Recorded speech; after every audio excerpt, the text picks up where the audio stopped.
How do you write about really tough and even traumatic life events in ways that connect with your audience and the truth without losing yourself? It is a question so many writers ask me. And this week, I'll answer it with the help of my guest, the multi talented Natalie Buster, a certified trauma informed yoga therapist, actress, and writer. Together, we'll explore how grounding techniques, breathwork, and mindful rituals can help writers and creatives stay connected to their truth, heal through their craft, and navigate vulnerability. Grab your pen, open your heart, and let's dive in.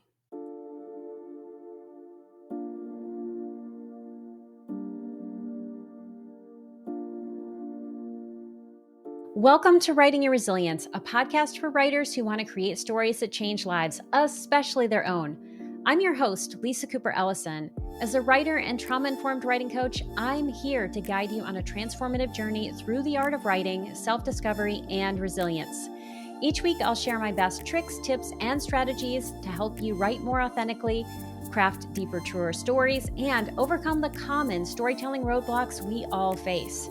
Together, we'll explore how to bounce back when life gets tough and stay connected to your inner calling. So grab your pen, your notebook, and an open heart. It's time to do the work that changes the world, one story at a time. Hi, I'm Lisa Cooper Ellison, and I am excited to invite you to join me on March 5th for my course, Memoir Backstory. If you're a memoirist, you know that backstory is a crucial part of your memoir, but it can be so tricky to figure out how much to include and how to weave it in without overwhelming your story. In this webinar hosted by Jane Friedman, you'll discover what to keep, what to cut, and what to repurpose so that you can write a captivating story while also working on your author platform. Best of all, this webinar is only $25. To register, go to janefriedman.com/memoir backstory with Lisa Cooper Ellison or click on the link in the show notes. I look forward to seeing you on March 5th. Well, hello, Natalie. Welcome to the Writing Your Resilience podcast. I am just so happy to have you here and happy 2025. Oh, yes, 2025. I am so happy to be here too, Lisa. I love your podcast, and I'm just so grateful to be a part of this conversation today.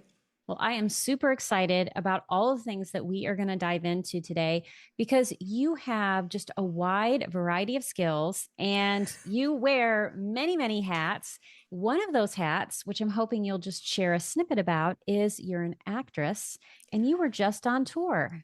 I was. So I just returned home from the Broadway National Tour of How the Grinch Stole Christmas. And we toured a lot in the Northeast, a little bit in the Southeast. But I played the role of Grandma Who. I was part of the ensemble, but gratefully so. And it was such a magical experience sharing the story of welcoming and inclusion and beauty and family to people all over the country. I got to see a picture of you on stage. Actually, it may have been backstage. I think it was on your Instagram. I definitely want to share that with people because you looked adorable. It was such Yes, a great please look. do. Yeah, it's very candy colored. The designers took their cues from the actual original book, I think from the 50s, and just made everything candy colored and whimsical and just very delightful for the audiences to partake in. I have one question about this, and it's related to the wig. How heavy was it? The wig wasn't bad. We had an amazing hair and wig specialist that traveled with us, and it was just really great. It was a big tower of pink curls, not heavy at all, but my costume, which is a big pod, we call them pods, was about 15 pounds. So I needed to do a lot of yoga therapy on myself before and after the show to take that weight. Oh my gosh, I can only imagine. I would have thought it was the wig that was heavy, but not the costume. And yet, as you're Yeah. saying this, that makes so much sense. And it leads into one of the things we're going to talk about today, which is the fact that you are a certified trauma-informed yoga therapist. Before you tell us what that is there anything else you'd like us to know just about you and the work you do out in the world? Oh my goodness. I never in a million years thought that the two careers would unite in this way. Theater and yoga, they really work hand in hand. And I think the trauma-informed aspect of the yoga work that I do can lend itself a lot to theater too. And I know we'll go into that later, but as actors, we tell stories, and those stories aren't always pleasant. We tell the Yeah. truth and we share those stories with people, and that can have a traumatic effect on the actor, on the Hmm. recipient. And so, trauma informed yoga therapy has really helped me step into the truth as an actor, take care of myself and others as I'm doing the work. Obviously, in How the Grinch Stole Christmas, it's not a very traumatic story, but I've done a lot of plays that do have traumatic themes. And so being able to work through that and still find myself at the end of that experience is where I think yoga can certainly help. Yeah. And a lot of people who are listening to this podcast are writers. Many of Mhm. them are writing about really tough experiences. And, they know that as they're writing, there's a piece of them that is reliving that experience. Like at the nervous Mhm. system level, these things happen. Mhm. And I would imagine something similar happens when you are an actor inhabiting a role. Can you tell us a little about what that's like in case someone doesn't see the connection points? Yeah. What I love about writers is that they are speaking their truth. And when they are crafting their personal stories and putting it on the page for other people to read, it can be traumatic, it can be triggering, it can be very opening as well, very vulnerable. And I think the same can be said about actors. When an actor goes onto the stage, if they aren't rooted into the truth, the audience knows right away. They can Hmm. pick up what you're laying down. And if you are acting at it, if you're playing at a character, you're never going to be able to connect with the audience. Just as a writer, if you aren't really delving into your truth and going there, you're not going to be able to connect with your readers. And so our goal is to connect with our readers, with our audience members. And to do that, we have to be able to take care of ourselves so that we can step into that truth, so that we can go where we need to go to tell the story. And so I see a lot of similarities between writers and actors. We're both artists, we both create, we both tell stories, Hmm. and we have people who consume those stories. And when we're putting ourselves out there in that way, that can be vulnerable. So at the same time, we have to make sure that we take care of ourselves so that we can continue to tell the stories.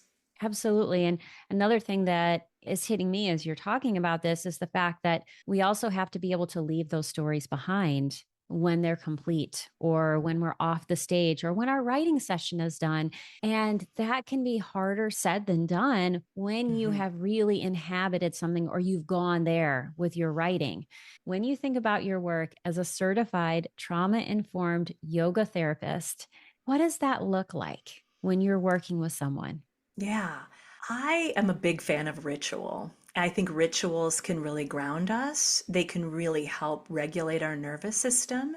I've studied a lot of the polyvagal theory, being able to use voice and somatic movement to regulate and breath work to regulate the nervous system through activating and toning the vagus nerve, I find to be really helpful. And so I have created little rituals for before a session begins and then after a session ends. And that session could be a writing session. It could be your time on stage as an actor. It could be a rehearsal, an audition. It could be a yoga session. So, really, whatever that session means, these rituals bookend the session to create that healthy and safe bubble from which you can be creative and be honest. But then, to your point, Lisa, also being able to leave it behind when you're done.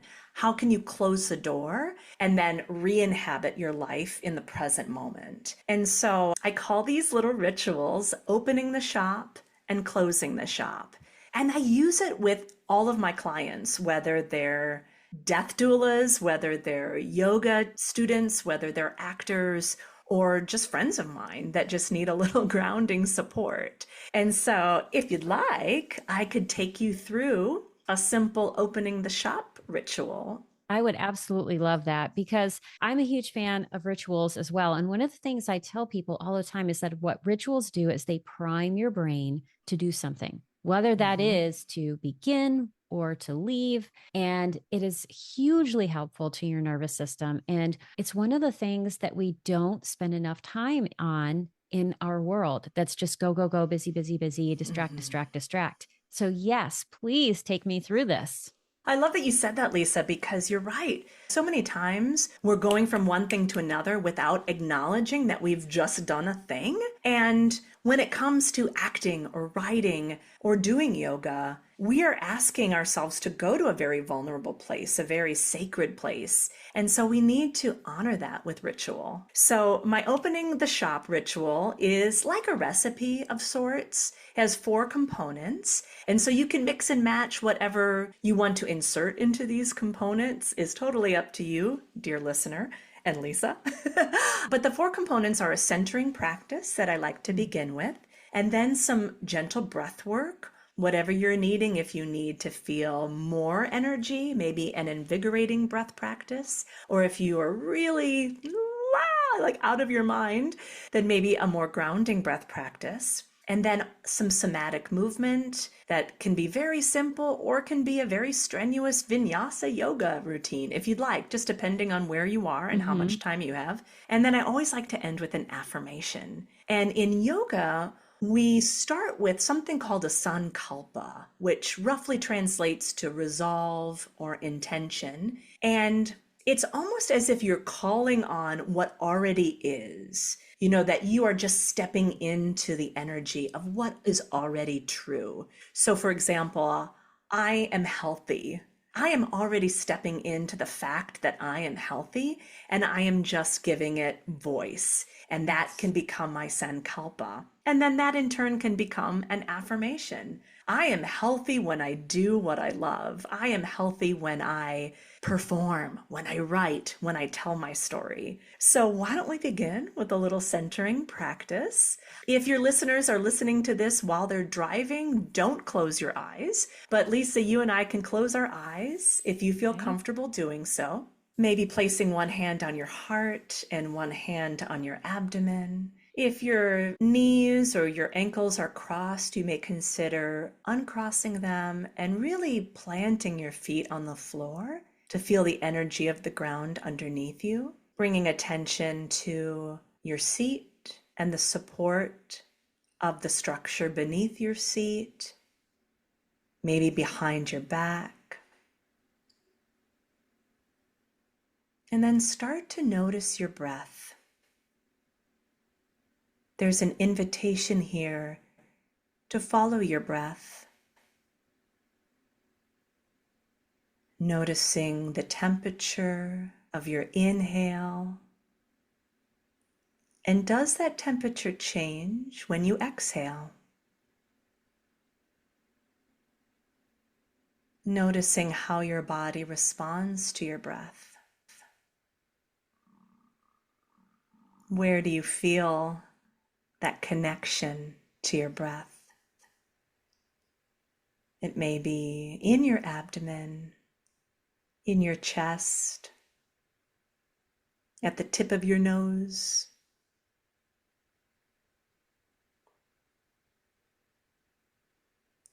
And then as you're ready, letting your hands come back to your lap, gently blinking open your eyes, and take in the room around you, noticing colors, textures, shapes, patterns.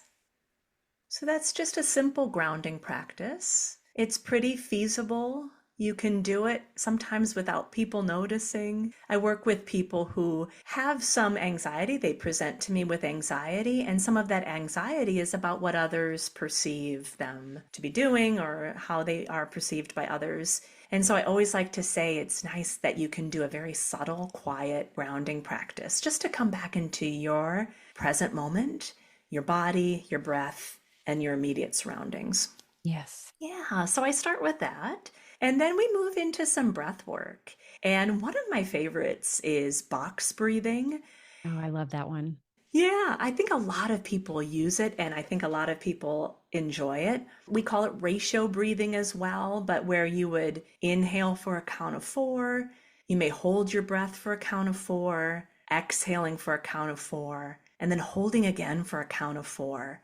And usually when I start with a new client, I won't have those long holds right away because that could also bring up some anxiety in people. So I might have people add on, maybe inhaling for 4, holding for 2, exhaling for 4, and then holding for 2. And so starting there and then moving on. Do you want to experience just a few rounds of Yes. that breath together? Great.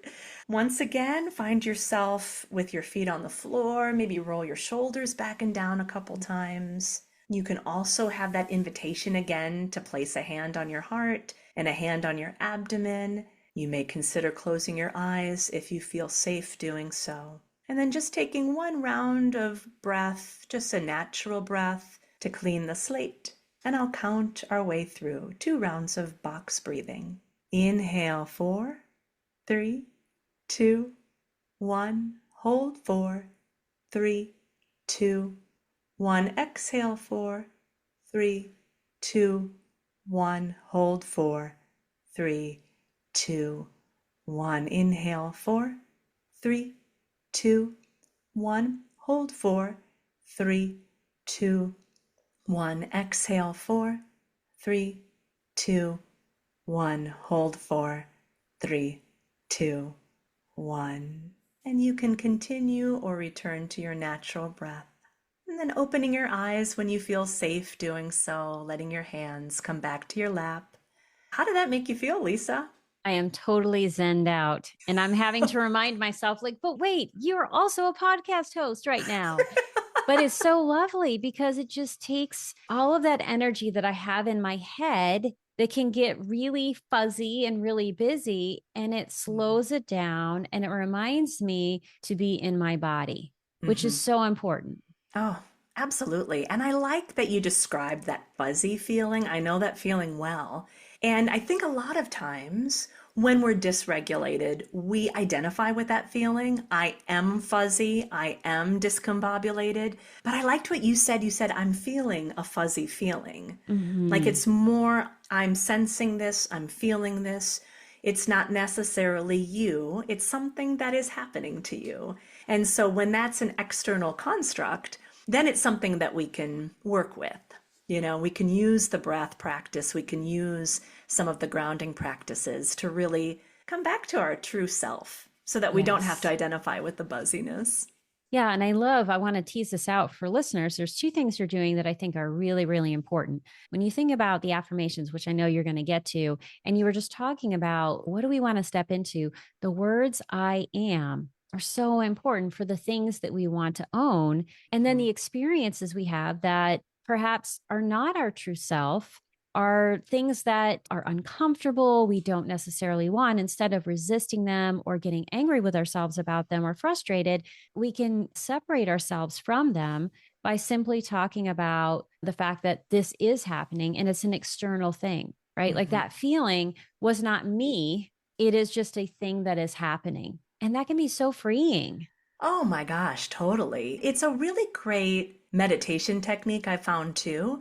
I feel that buzzy feeling when I meditate, especially if it's been a while. But a great meditation technique is naming, just naming distraction, distraction, or you can name whatever breath, you can name your breaths. And I find that helps identify those things that are not us so that we can then come to our true essence. All right, number 3, are you ready for the movement? Now we're both seated, so we'll stay seated. I'm just going to back up a little bit. One thing that happens a lot because we're on our devices all the time and we start to get this hunched over posture is I like to just start with just some simple shoulder rotations. Yeah, and you all know your bodies better than I do. And so find the range of motion that works best for you. If you have a shoulder injury, practice that identification with knowing what fits best for your body and what feels right, and then maybe reversing the direction. Right away, I feel this in my back ribs. And so I find that as a performer, as a singer, as a speaker right now, I really want to have full access to my rib cage and allow that to really Mhm. expand so that I have my full breath capacity. I also love to just stretch my arms above my head. So as you're ready, maybe bringing your arms in a sweeping manner above your head as you inhale, and then exhale, flip your palms as you bring the arms back down to your side. Let's do that 2 more times. Inhaling, arms up, and exhaling, arms down. And if you'd like, you may consider trying to time the breath with the length of movement. So as long as it takes to move the arms up, that's the length of your inhale. As long as it takes for your arms to come down, that's the length of your exhale. And so finding that connection between breath and movement can be a ritual for me. That gets me out of the fuzzy feeling and allows me to be really focused and in the moment for the work that I have to do. One thing that I'll just describe, we won't necessarily have the time to go through it now, but it's called a joint freeing series, where you start with your toes, you move your toes with the breath. So maybe you crunch up the toes with an exhale and then stretch out the toes with an inhale. You work your way up, really connecting breath with movement, joint by joint, as you make your way up the body all the way. Usually I end with the jaw. And so massaging the jaw and opening and closing the mouth a few times, but really finding that way to release any tension, any disconnect in different parts of the body. We hold trauma and stress in our bodies. As they say, the issues are in the tissues. And so being able to at least mindfully work our way through that with breath and attention can really help us be at home in our bodies so that we really can do this work of storytelling. Oh, that's so beautiful. And what I'm thinking about is that one of my practices I'm really working on is being more aware of my back. And I think for some of the reasons you talked about, the fact that, we're hunched over in front of computers all day tends to actually make those muscles freeze in the back. And when those muscles are frozen, it does affect your breath. And what we do when we're stressed is we hold our breath. So if we want to have that full capacity and that full access to who we are, we have to attend to what's behind us as well as what's in front. Oh, that's so beautifully said. One technique that I like to guide my students through is a prone position. So maybe taking your hands and letting your forehead rest on your hands, and then lying on your stomach, and then focusing on the breath and really bringing your attention to the back body and see if you can direct at least the feeling of breath in the back body. That does wonders, and it gets people out of their heads a lot of times because this is brand new information. We're used to thinking about the breath being in the front body, but it's 3-dimensional.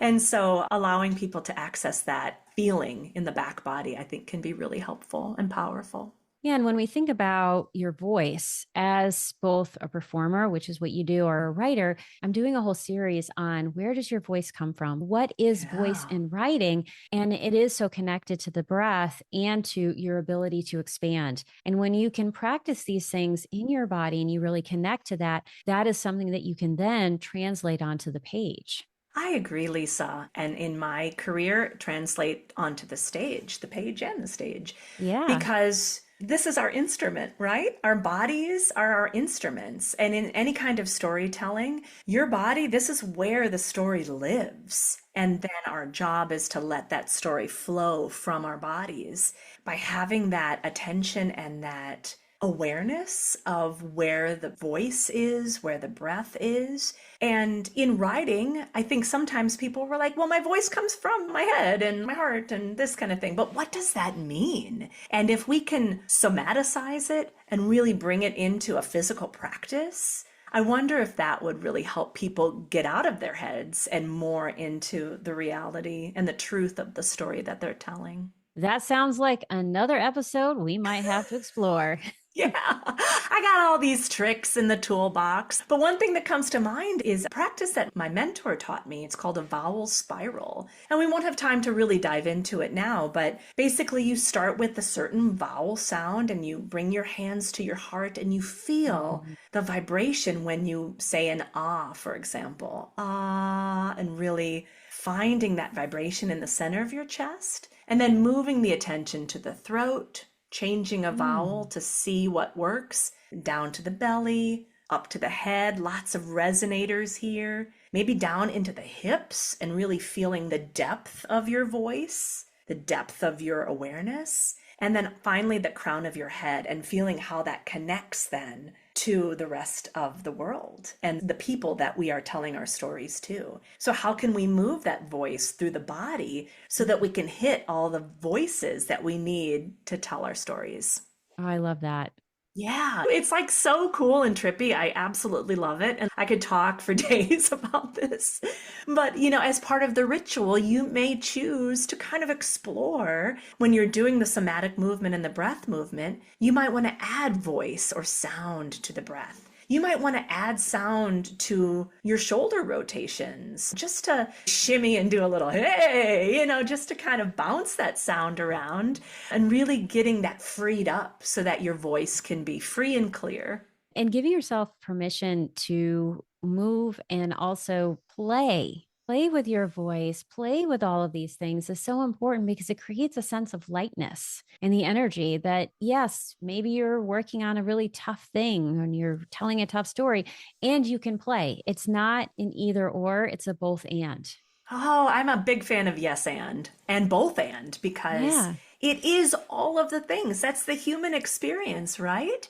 As an actor, if I'm playing tragedy, I can't be playing tragedy or I'm going to lose everybody. I got to find the comedy, find the lightness in that to Yes. really tell the human experience. Because that's what happens, right? If something horrible happens to you, there's usually also some off the wall crazy things that accompany that. And so being able to find the lightness in the tragedy, but also the depth and the groundedness in the comedy. And so being able to find the bookends or the opposites, I think can be really effective in good storytelling. Absolutely. And it's so important because what often happens when people are working on a tough story is that what you're remembering is the darkness. And what happens in your brain is what you remember gets reinforced. So then it becomes Mhm. dark, dark, dark, dark, dark. And then you send this to your beloved writing community or an agent or someone, and they say, where's the levity? Where is Yeah. that light? And if you haven't practiced finding it in other ways, it can be really difficult to then find it in your work because a certain neural pattern has been activated in the brain and it doesn't know how to switch out of it. Oh, yeah. In yoga, we call that samskara, which is like a rut, that groove or that rut that we're just digging deeper and deeper. And pretty soon that becomes unrelatable, right? It's so dark, it's so deep that it's exclusive. It shuts the audience out.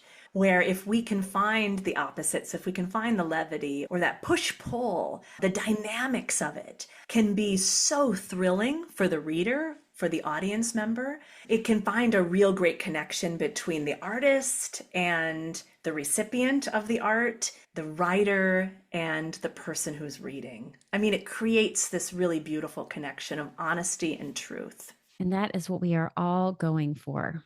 Yeah, yeah.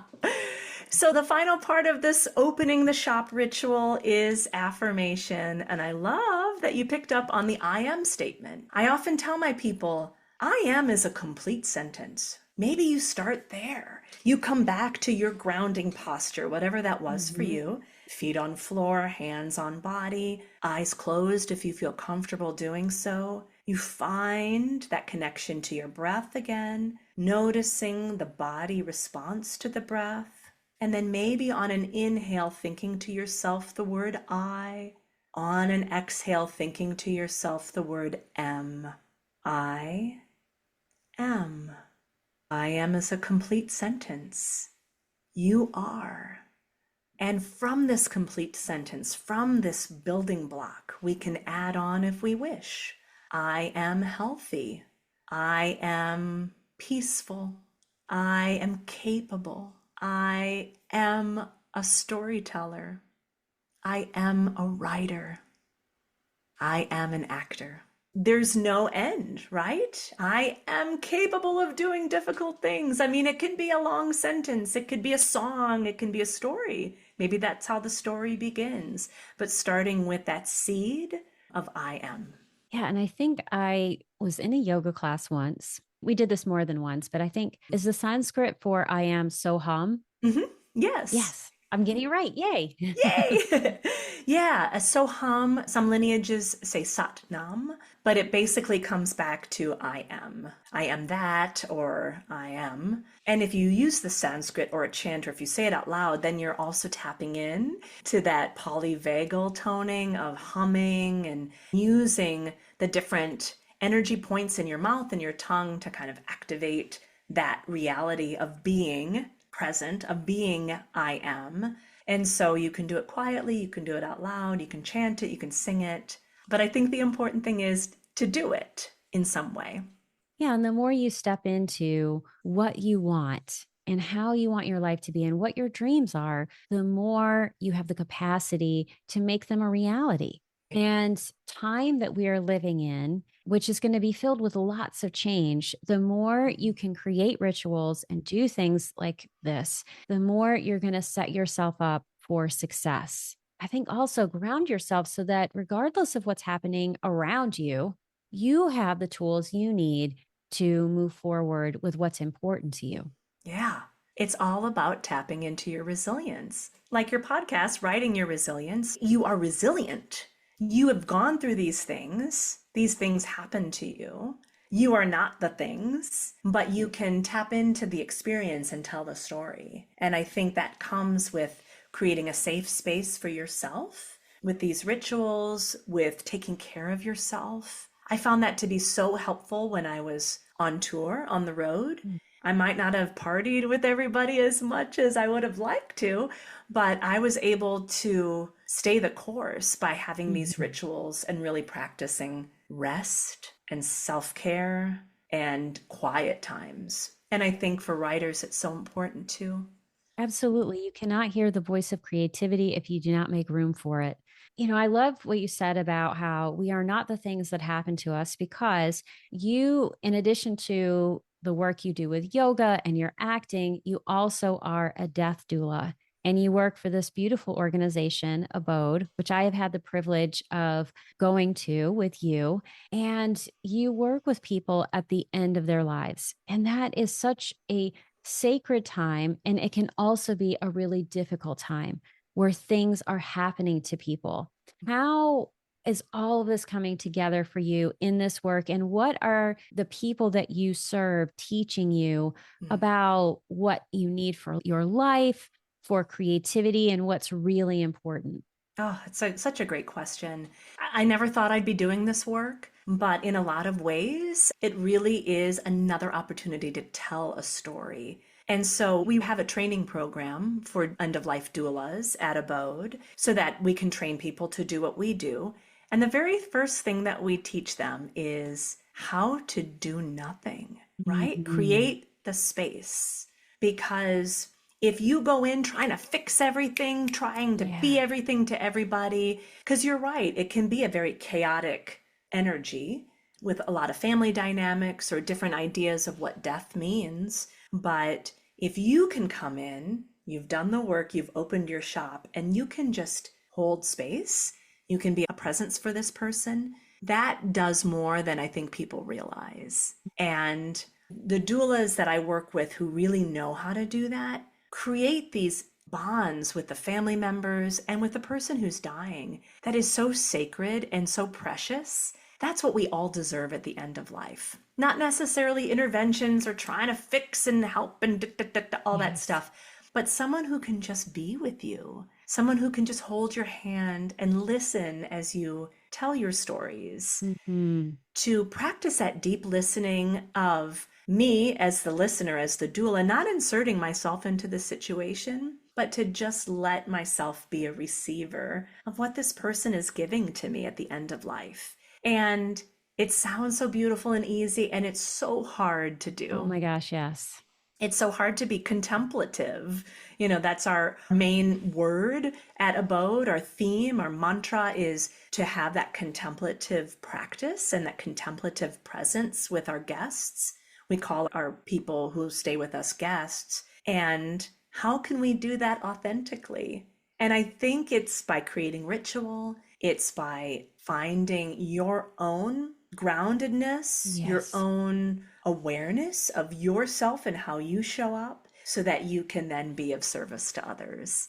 and allow them to tell their stories. And that's the biggest gift, is I can continue to be a storyteller for these people who are at the end of life. But in order for me to tell their stories, I have to first be a listener and to really hold the presence for them. And there is no higher stakes than the last time you can tell your story. Yeah. And so if you feel safe enough to be able to tell your story to somebody, a death doula perhaps, then that death doula better be ready to receive the story. Yeah. Because it is the most precious gift that anyone can give. And I have felt so fortunate to be at the bedside of people who are telling those stories and who are telling things that they may not have wanted to tell others, but they're in a safe space now that they can share that. And sometimes some of the stories that I've heard and received have been hard for me to bear. We have stories that are not always pretty. How can I receive that story without it affecting who I am as a person? Yes. And I think that's by opening and closing the shop. So that I can be present, I can be there for the person, but that I can also close the shop and then go back into my life so that I don't take their stories with me. They're not my stories, it's their stories. Yeah, and that's such a healthy way to look at it, because we do want to embrace those stories for other people, but also we need to have those boundaries. And what I would tell writers is that, when you are working on a story about something that's really difficult, you're writing about someone who no longer exists. There is you, the writer, who is the creator, but the character on the page is someone else. And they're the one who owns the story. And being able to let them hold that story and own that story, so that you, the person in the present, can go off and do all the other things that you're meant to do, is such a powerful and important lesson to learn. And you are giving us just beautiful tools that we can use to be able to do that. Oh, thank you. It's a practice, let me tell you. I mean, I have like this overflowing toolbox over here. Do I use it all the time? No. Do I notice when I don't use it? Absolutely. And so it's a practice, it's a continual practice to set that ritual in place, to make sure that I am able to give my full self without compromising who I am as a person in all three of these different things, like working with yoga students, being on stage, writing, four things, and being with people at the end of life. How can I hold fast to who I am? Coming back to that, but still being that vessel to tell the story. That's the important thing, and it's practice. Yes, it's practice, and knowing that there is no grade and also there is no endpoint. We'll always be doing it. And I've noticed over the many years that I've gotten a chance to know you, you do these things marvelously. And I'm Thank always you. in awe of all you're able to do.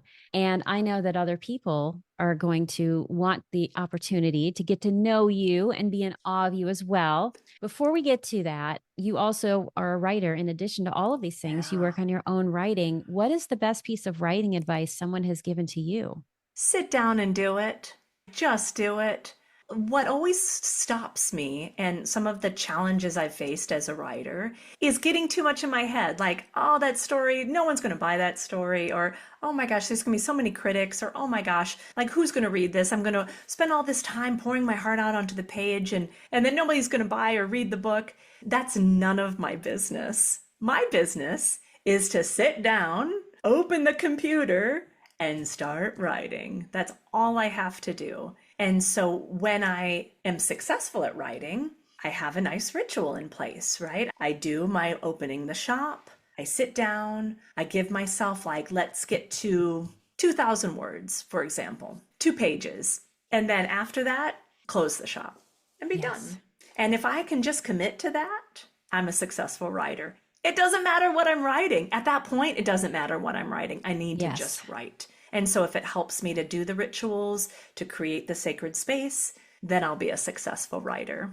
I love that. And that is the most important thing you can do. You cannot work on a story if it's not on paper or in your computer, wherever you put it, but you have to have it out of you, right? It can't be in your head. So if people want to connect with you, listen to your podcast, because you also have a podcast with Abode. What are the best ways for people to connect with you? Yeah, the best way is on my website, and that kind of has links to everything, and that's nataliebuster.com. And you can find me on Instagram at Natalie Buster Yoga, and that's where I really spend my time talking about yoga and end of life care and death doula stuff. I also have another Instagram profile that's mostly about acting and using these grounding techniques for actors, and that's at Grounded Actor Project. Those are on Instagram. The podcast you alluded to, that's called Before You Go, the official podcast of Abode Contemplative Care for the Dying. It's a mouthful, but if you go to my website, you'll find a link right there, and you'll be able to click on that and listen. We just wrapped up our first season. We're getting set to start recording our second season. And Lisa, I would like to use this platform to officially invite you to be one of my guests on our podcast. I would absolutely love that. No pressure. It was almost like, will you marry me? Will you marry me in front of all these people? Oh, I look forward to it. And what I will say is that from listening to your podcast, you're always posing these really interesting questions. It always gives me something to think about. And so it doesn't matter if you are interested in being a death doula or not, there's going to be something there that is going to touch your life. So I encourage all of you to listen to that, to check out all the things that Natalie is doing, and you will be able to find all of that in the show notes. So fear not if you missed what she said, it's all there for you. I'm going to give you the last word, and I'm going to ask you, how would you like to close the shop on this session? Oh, good. I love that. Let's just come back to grounding our feet on the floor, bringing our hands to our bodies, maybe a hand on the heart, maybe a hand on our abdomen. If you feel comfortable and you're not driving, close your eyes. Coming back to your breath, noticing its texture and temperature.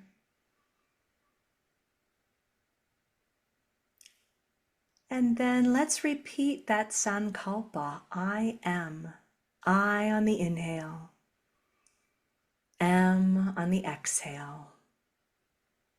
Stepping into our truth, our essence, I am. And then when you're ready, you can open your eyes. Thank you so much, Lisa. Well, thank you. And I am so grateful that you were here today to share all of this with us. Oh, me too. This was such a treat, and I just adore you to pieces. So anytime I get to chat with you, it's a good day for me. That's it for today's episode. If you'd like to learn more about Natalie, her work with the Grounded Actor Project, or her work with Abode, please see the show notes for this episode. Also, as we wrap up, I would like to offer a heartfelt thank you to some of you listeners.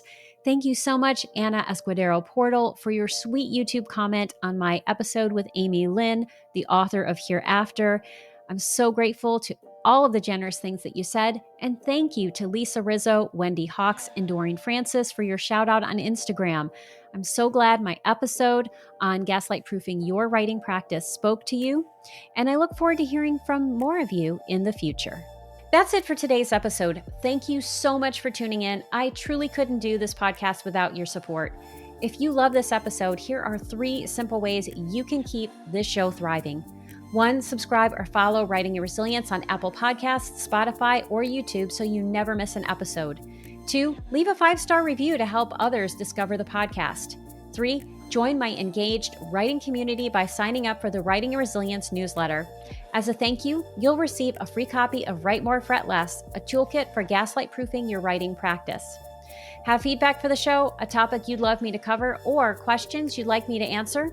Drop a comment on YouTube, text the show, or email me at writingyourresiliencepodcast@gmail.com. Until next time, keep writing, keep growing, and keep showing up for yourself. Your story matters, and I am so proud to be writing alongside you.